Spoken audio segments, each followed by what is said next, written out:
Pozdrav svima i dobrodošli ponovo na moj YouTube kanal. Za danas sam odlučila pokazati kako se pravi domaći sir od samo 2 sastojka, mlijeka i neke kiseline. Sir ovako dobiven možete aromatizirati, recimo nekim začinima, možete ga posoliti, ja recimo jedem slani tako da ja malo više posolim. Možete dodati unutra neko povrće, recimo paprike, ja ću danas samo posoliti. Ja osobno sebi kada radim sir ne dodajem nikakve kiseline, osim limuna, ali u ovom videu ću dodati ocat zato što se sir bolje razdvaja od mlijeka i naravno octa je potrebno daleko manje nego soka od limuna. Postoji razlika u okusima i u boji, ali za nekog ko ne pravi sir i recimo kome je sir, neće primijetiti apsolutno nikakvu razliku. Za kiselinu možete koristiti apsolutno sve. Recimo ja koristim domaći limun, ali vam je potrebno daleko više soka od limuna nego recimo ako koristite ocat, sirčet ili kvasinu. Zato ću danas pokazati kako se pravi sa octom i dodatkom limuna. Naravno da krajnji proizvod, da će postojati razlika, pogotovo zato što ja ovdje trenutno sada imam vinski ocat. Preporučam vam da koristite onaj alkoholni zato što je proziran i zato što će vam sir biti onako bijel kao snijeg, a već od ovoga će biti malo žučkasta. Ja nisam htjela kupovati ocat bez veze samo radi ovoga videa, jer inače znači ocat konzumiram stvarno jako.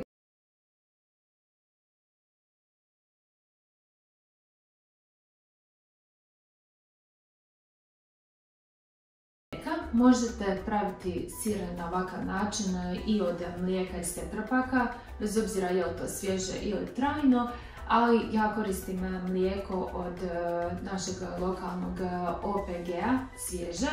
I iskreno vam preporučam, ja vjerujem na Balkanu da je zaista moguće na svakom koraku kupiti to pravo kravije svježe mlijeko, pa ipak ako pravite domaći sir od kuće, onda koristite ovo pravo.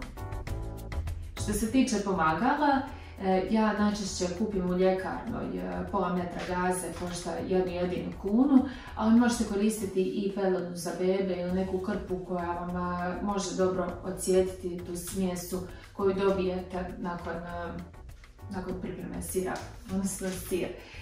Treba vam jedna cjediljka, posuda u kojoj će se cijediti sirutka ili surutka, kako kaže. Ja je koristim iskreno za zalijevanje cvijeća, jer je to bio otpad.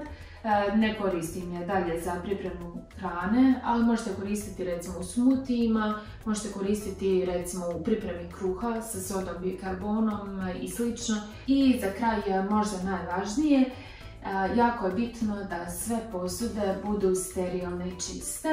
Ja recimo imam ovu kuhaču koja mi služi samo za pripremu ovakvih nekih stvari, znači ne koristim je za nikakve umake i tako dalje, tako da mi taj proizvod koji napravim kasnije može i trajati više dana u frižideru dok se...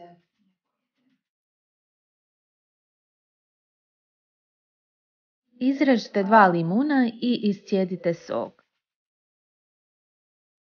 Procijedit ćemo potom sok kako bismo ga očistili od stijenki limuna i špica.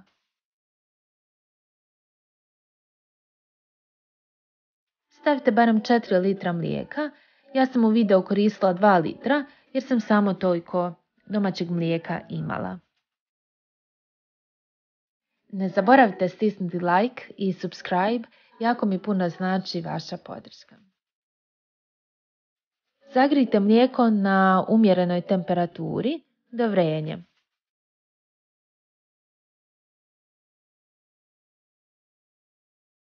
Primijetit ćete prve balončiće u mlijeku i u tom trenutku možete ugasiti štednjak.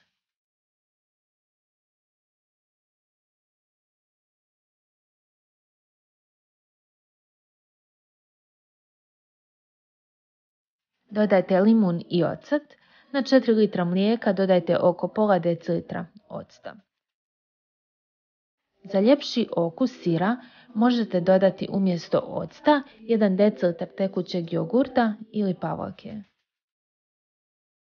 Oni su masni, pa ćete imati i više sira. Miješajte lagano.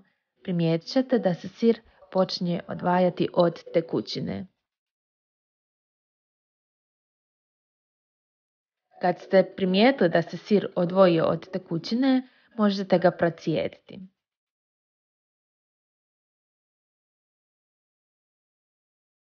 Posolite po ukusu.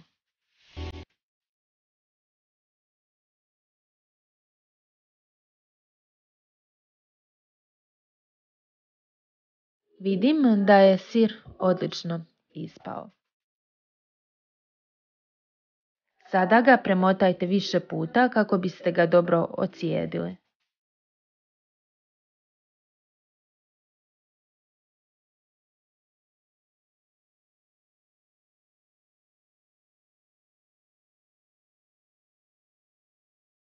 Zatim stavite sir u željeni kalup i pritisnite kako biste istisnuli višak tekućine. Ostavite da se sir potpuno ohladi.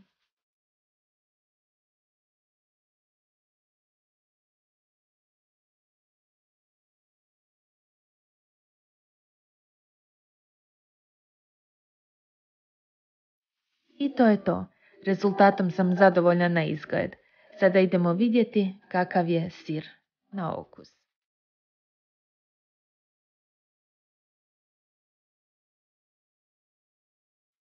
Moj sir je ispao fantastičan. Nadam se da ćete pratiti po ovom receptu. Ne mogu reći da je recept moj, više je recept univerzalan. Sir je ispao jako dobro. Ali ako imate neku ideju sa čime aromatizirati, nešto što definitivno trebam probati, napišite dolje u komentar.